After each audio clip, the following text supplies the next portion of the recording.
ఈ బిజినెస్ ఏదైనా మీ ఊర్లో ప్రమోషన్ చేయాలంటే అది సుమన్ టీవీతోనే సాధ్యం. ఇప్పుడే సంప్రదించండి.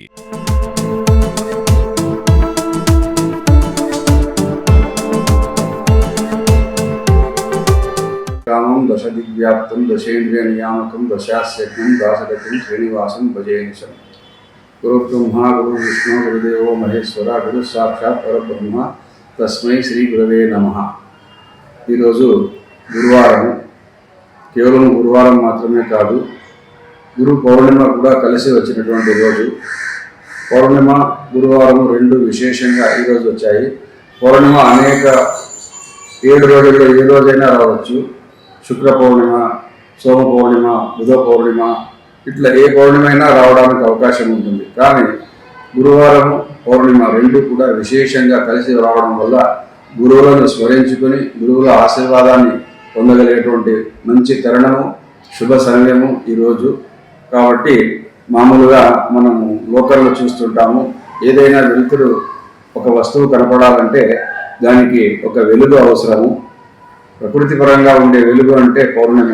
పౌర్ణమిలో ఉన్నటువంటి చక్కని ఒక పిండి వెన్నెల అంటారు కదా, అటువంటి వెన్నెలలో మనకు అనేక వస్తువులు కనపడతాయి. అక్కడ ఏం చీకటి ఉండదు, అంధకారం ఉండదు, అంత వెలుతురే ఉంటుంది. జ్యోతి తమసోమ జ్యోతిర్గమయ అంటారు కదా, ఈ జ్యోతి అనేటువంటి ప్రకాశం అనేటువంటిది పౌర్ణిమ రోజు విశాలంగా ఉంటుంది. ఒట్టి పౌర్ణిమలో మనం చూడగలిగినప్పుడు మనకు తెలియకుండానే ఎంతటి వారికైనా కూడా అజ్ఞానం అనేటువంటిది ఉంటుంది. ఆ అజ్ఞానాన్ని పారదోలి ఆ కనపడే వెలుగులో మనకు ఇంకా మంచి జీవితాన్ని, జ్ఞానాన్ని ప్రసాదించే వాళ్ళు గురువులు వారు.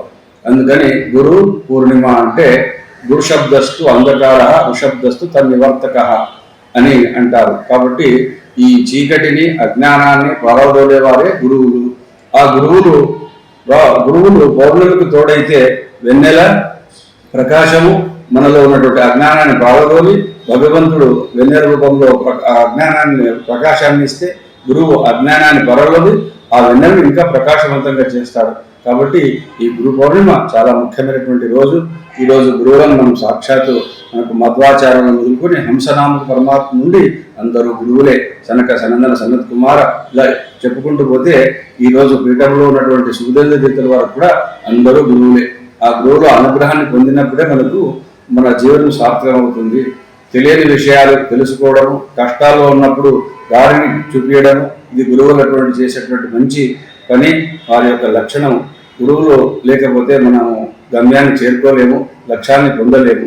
అటువంటి గురువులు రాఘవేంద్ర స్వాముల వారు అనేక గ్రంథాలను రచించి వేదాలకు వ్యాఖ్యానాలు రాసి అనేకటువంటి జ్ఞానాన్ని వారు సంపాదించుకున్నటువంటి వారు. ముందు తరాల వారికి ఎటువంటి అజ్ఞానం ఉండకూడదు, సంశయం ఉండకూడదు అని చెప్పి